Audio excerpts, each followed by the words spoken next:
Got a good video for you guys, as in today's video we're going to be taking a look at some of baseball's biggest breakout hitters of 2022. Now I'm basically defining breakout hitter as players we've seen in the past play in the big leagues who haven't played nearly as good as they have this year. And I know it sounds pretty straightforward and obvious, but I just wanted to mention that because that basically excludes any rookies. I just feel like it's a little bit different for rookies not having any prior experience in the major leagues, so I wanted to exclude them in this video.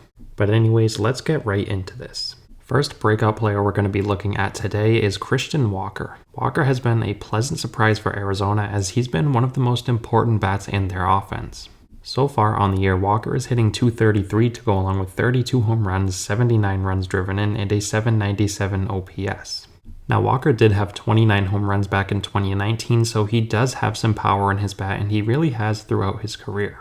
But the fact that he combined for 17 home runs in 2020 and 2021 makes it a big surprise that he has come out this year and hit as well as he has. As we stand today, Walker has a 4.4 WAR, and if you told many baseball fans before the season that Walker would put up a 4.5 win season, they most likely wouldn't believe you. On top of being a breakout hitter this year, I also think Walker is one of the most underrated players in baseball due to the fact that he plays for the Arizona Diamondbacks, who happen to be one of the smallest markets in baseball. So all in all, Walker has been extremely surprising this year, and he's been a huge breakout bat for Arizona, and he's going to come close to 40 home runs.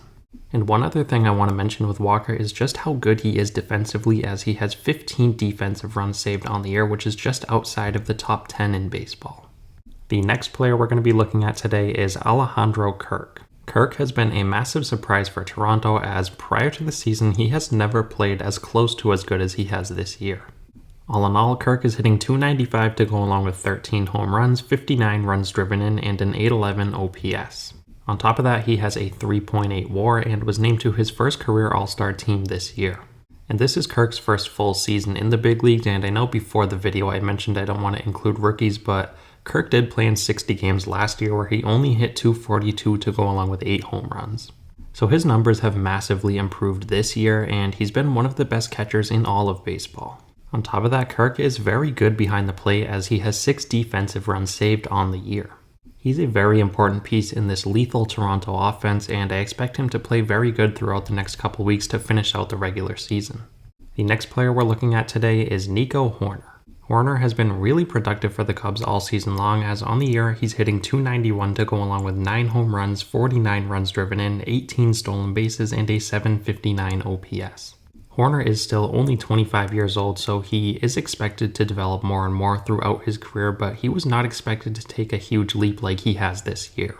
In 100 plus games prior to this season, Hoerner only had 3 career home runs, so the fact that he has broken out and is going to most likely have double digits this year is a big surprise. On top of that, he never had more than 5 stolen bases in a season before this year, so he has more than tripled his career high in that category. He has a 4.5 WAR and is one of the best defensive shortstops in the games today, as he has 11 defensive runs saved. Hoerner is a really good and underrated player, and I think he's going to continue to be a very good big league player going forward. The next player we're going to be looking at today is Andrés Giménez.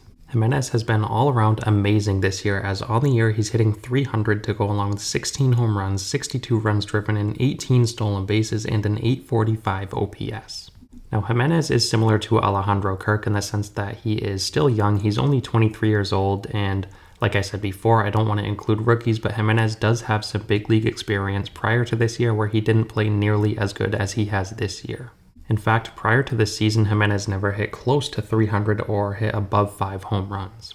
On top of that, Giménez has a 6.2 WAR, which is one of the best in baseball, and he's also a really good defender as he has 11 defensive runs saved. He's been consistently great all season long, and he's going to have to continue to play well over the final couple weeks if the Guardians want to hang on to the AL Central lead and make the postseason. Next up, we have Thairo Estrada. Estrada has been very dependable for the Giants all season long, as he's hitting .264 to go along with 13 home runs, 18 stolen bases to go along with a .731 OPS. Prior to this season, Estrada had never had more than 7 home runs or 4 stolen bases in a single season. So the double-digit home runs and stolen bases has definitely been a pleasant surprise for the Giants this year. Estrada is 26 years old, so he's right in the middle of his prime, so I would not be surprised at all if he continued this great play and got maybe even better over the next couple of years. Now, the one knock on Estrada is his defense, as he has negative 12 defensive runs saved, so he is definitely one of the worst infielders defensively. But he still has some time to work on his defense, and he's going to continue to get playing time with how good he's been offensively, so all in all, I think he's been a very big surprise for Giants and one of the most surprising players in baseball at that. And the sixth and final player we're going to be looking at today is Josh Naylor. Naylor is yet another Guardians player who has been really surprising and really good. On the year, he's hitting .260 to go along with 17 home runs, 66 runs driven in, and a .766 OPS. Now, prior to this season, Naylor was mostly a bench bat in San Diego, and he never really got consistent playing time. In fact, this is the first season where he has hit more than 8 home runs and also played in 100+ games.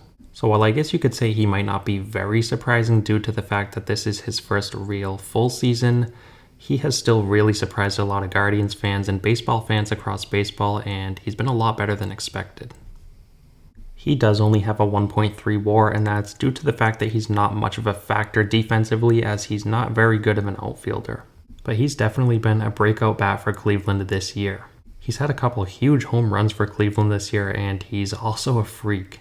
Those home runs against the White Sox were something special to see, considering how crazy he got after he hit them, and for good reason, those were massive home runs. So Naylor has been very surprising and a big breakout player. So there you have my biggest breakout hitters of 2022. Let me know what you guys think down below, any players you agree on or any players that I potentially missed out on. As always, I want to thank you guys again so much for watching and continuing to support, and I'll see you next time.